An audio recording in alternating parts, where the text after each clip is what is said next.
Hey, welcome back everyone. So today I'm going to be discussing and reviewing the film Set It Off. This film was directed by F. Gary Gray and it was released in 1996, so let's get started here.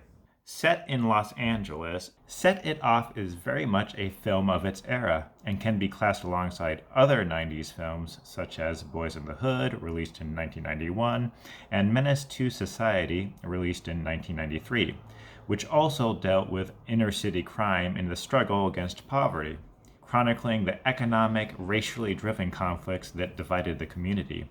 These conflicts play out in the economic struggles that drive the characters to a life of crime. The film doesn't sugarcoat the ways in which its female protagonists become a prey to a cycle of oppression perpetuated both within and outside of the black community. It's a domino effect. Frankie, played by Vivica A. Fox, loses her job because she lived in the same projects as the bank robber. Projects, by the way, is slang for low-income housing or those living in impoverished and often crime-ridden neighborhoods. Frankie starts working at a janitorial job with her three best friends, Stoney, played by Jada Pinkett Smith, Cleo, played by Queen Latifah, and Titi, played by Kimberly Elise. Luther, their sleazy boss at the janitorial company, docks their pay. Oh, I'm docking your pay. What you gonna do? I'm docking her pay! Stoney gets both herself and her brother into UCLA. However, when he doesn't get a scholarship, she prostitutes herself to help pay for the tuition.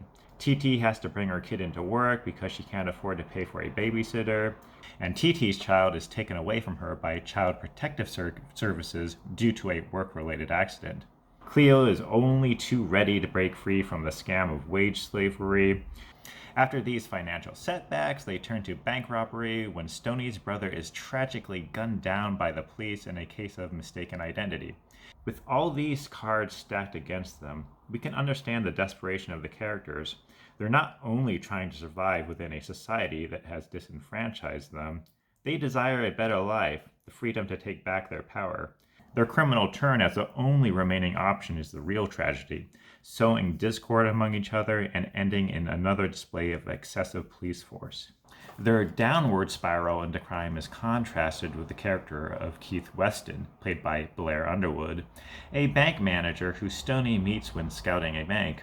The two start dating, and we learn that he's a Harvard graduate, whose upward mobility and successful career shows what she and her brother could have become if they had been afforded the opportunity. Keith treats her like a queen, opening the doors of high society to her.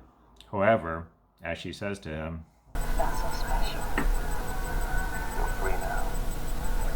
Well, for now, but it's not my life. It was borrowed from pieces of yours. How is that such a bad thing? As long as you return the favor. Look at all your friends. They all own banks. Where I'm from, you're lucky to have a bank account. the two have a pretty smoking hot love scene, I gotta say.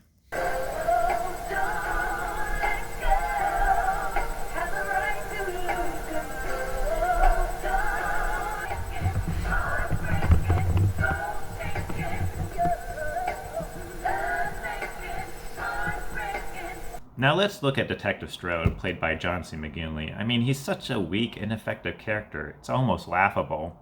He shows a complete lack of empathy, blaming a traumatized Frankie for not following bank protocol during the heist. Sir, I am Stop! aware that I Stop! I'm aware Stop! that I did. Now! While she's basically stigmatized as a criminal for knowing one of the robbers. And speaking of John C. McGinley, I mean, often in his roles he seems required to yell and scream.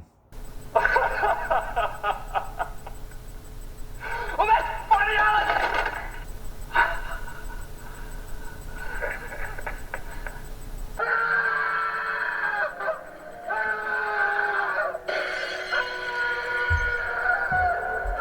And that was taken from the film Highlander 2, The Quickening, which, yeah, I watched.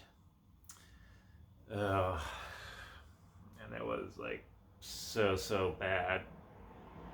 And then Detective Strode heads the investigation that leads to the killing of Stoney's brother, an innocent man. I mean, his incompetence on further display in the film's climax when he tries to convince Frankie to stand down.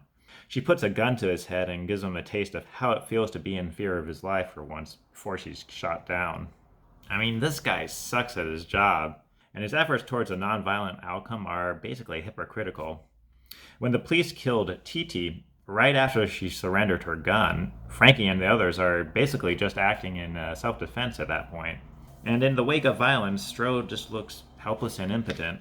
Stoney, the only survivor at the end, takes off with the bank money. Was the chance at a better life worth all the cost? The scene of her driving on the open road reminded me of the ending of The Terminator, when Sarah Connor also drives off in a Jeep into the distance. They've both suffered losses, find themselves on a solitary path, journeying towards an unknown future. In Stoney's case, there's a sense that she's found a kind of freedom and independence, but only attained by tragically ostracizing herself from the hostile society that disowned herself and her friends.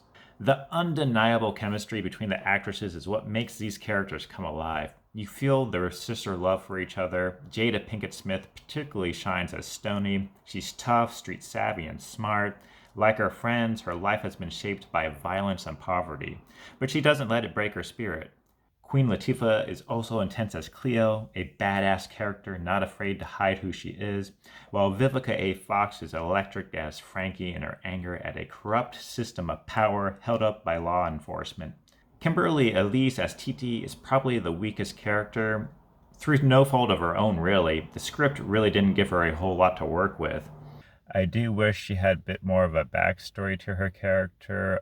Sometimes it feels like the writers just contrived a reason for her to go criminal by having her kid taken away from her. The action scenes have a raw, gritty intensity. Instead of being overly flashy, they focus on the pathos and emotions of the characters, which makes them that more devastating to watch.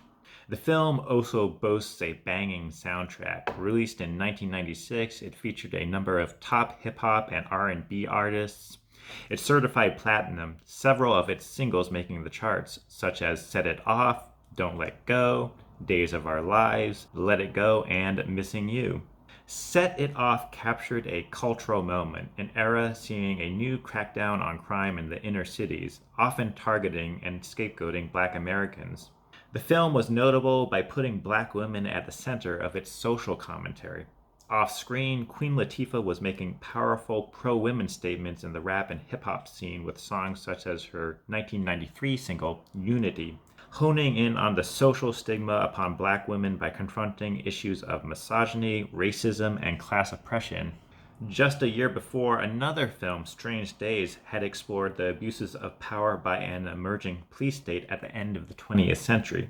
Set It Off gave these issues an urgency and real-life perspective by zeroing in on a particular class of women often ignored and underrepresented in society. It's a film that is way ahead of its time and feels just as relevant today.